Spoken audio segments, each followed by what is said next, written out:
You want to welcome technology into your life, but you want to welcome technology into your life mindfully.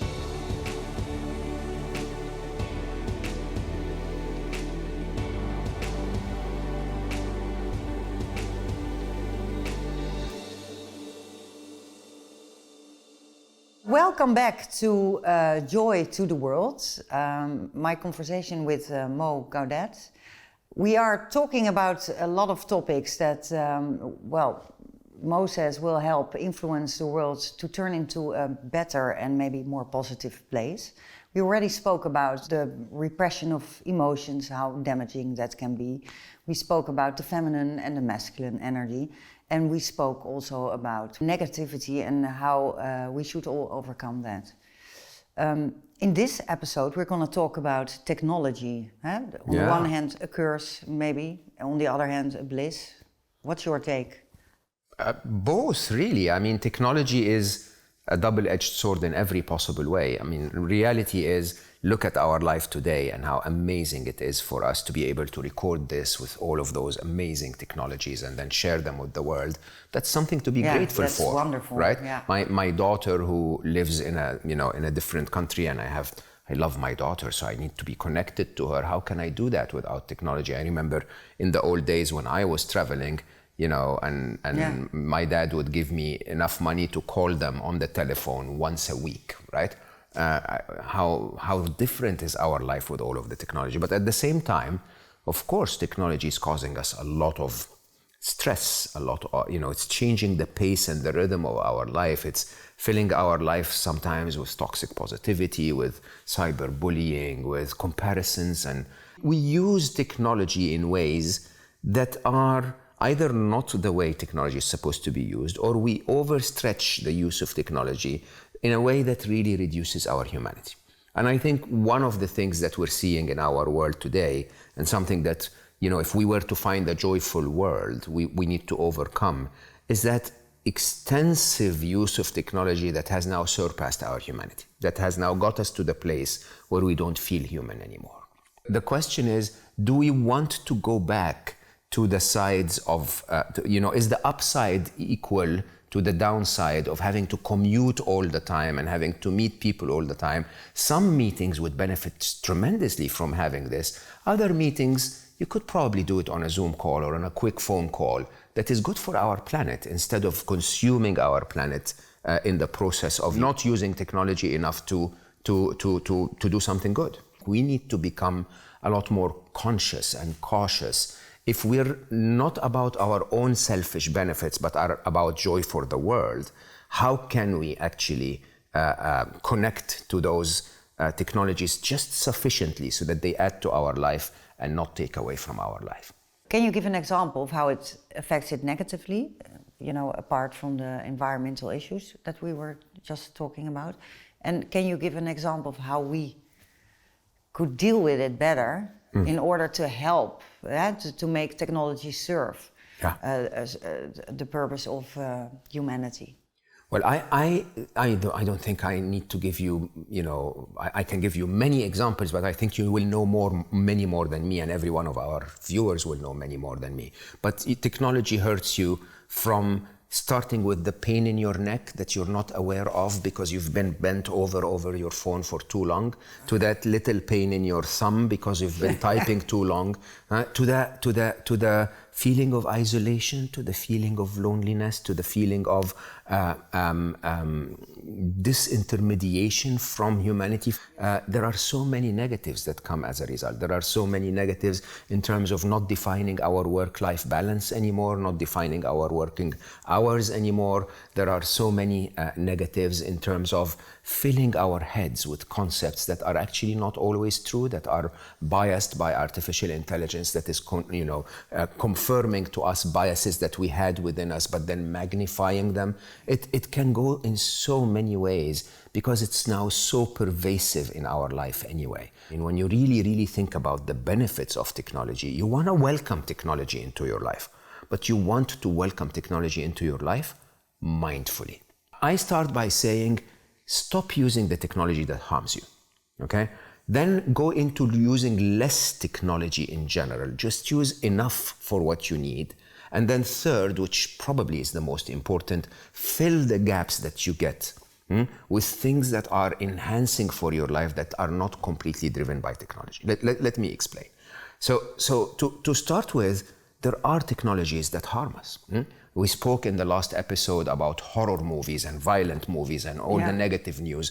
These are forms of technology. You know, when you're swiping mindlessly on Instagram and then you realize that you've wasted 2 hours, 3 hours, and really gained nothing at all other than maybe some negativity around, oh, do I really look that fit compared to those other people, and so on and so forth.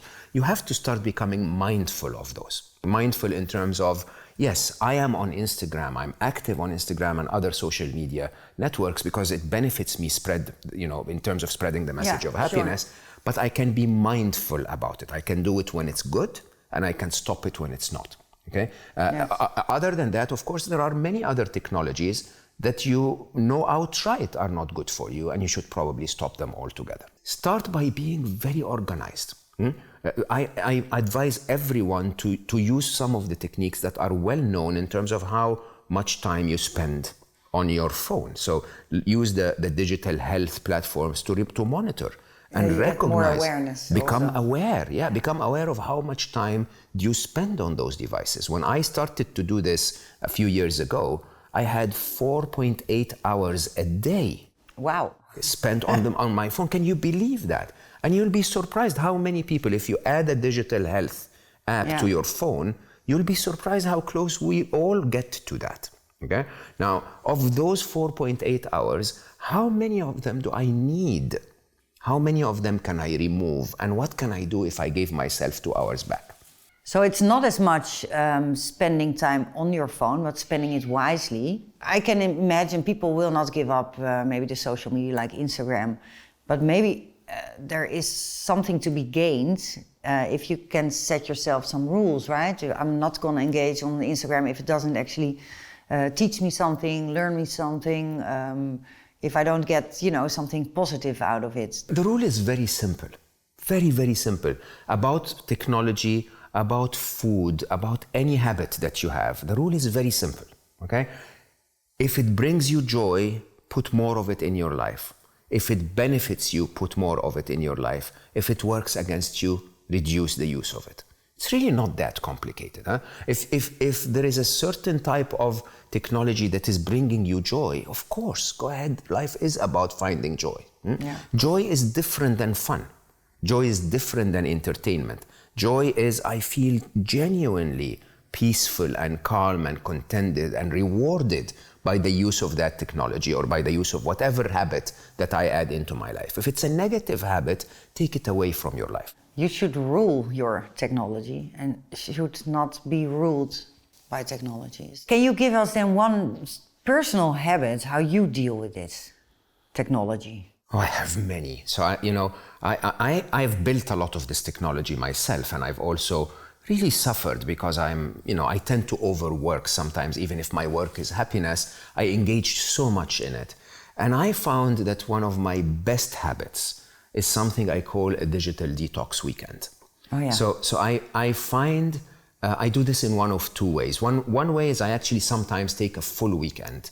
I literally do not charge my phone on the night before Saturday, right? So Friday night, I don't plug it in. And so by the morning when I wake up, my phone is out of battery and I just am offline completely for 2 days. The other is I do what I call as a mini silent retreat. One of my favorite practices is people normally go on a Vipassana retreat for 4 days or 10 days and so on. It's incredible if you can do it.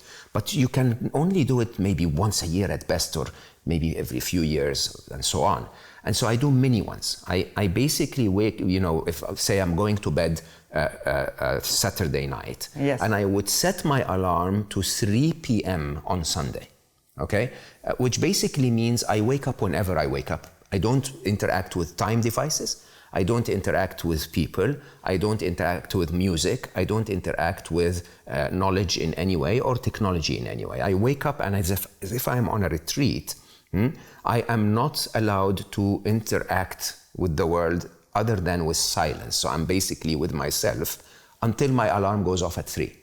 I could wake up at 7, I don't know if it's 7. I could wake up at 11, I don't know if it's 11. And I have that silent period until I get to the alarm going off. And that sort of silence is also associated with a digital detox. It's really it's a modern world detox altogether, and it works wonders. Beautifully said, because I think that's also what the art of self-living is about. It's about reconnecting with yourself. There's one other topic that I would like to address before we end this episode. What are we going to do about the next generation? Because when I look at my kids, they grew up with social media. They have their phones on their lives 24/7. I've seen real panic when the phone broke down. And I wanted to say, it's not that bad, but there's real panic. How do we get this generation then to a point that they let go of something that they actually were raised on? Oh, I love that point. But I actually also love the idea that you remember those memories when we didn't have those devices. Remember how amazing life was. Huh? Let's talk about our kids, because I think that's really interesting. My wonderful son, when he used to teach me things, he came to me once and he said, "Papa, I don't think you realize, but in my lifetime, Habibi, I wish he had lived longer."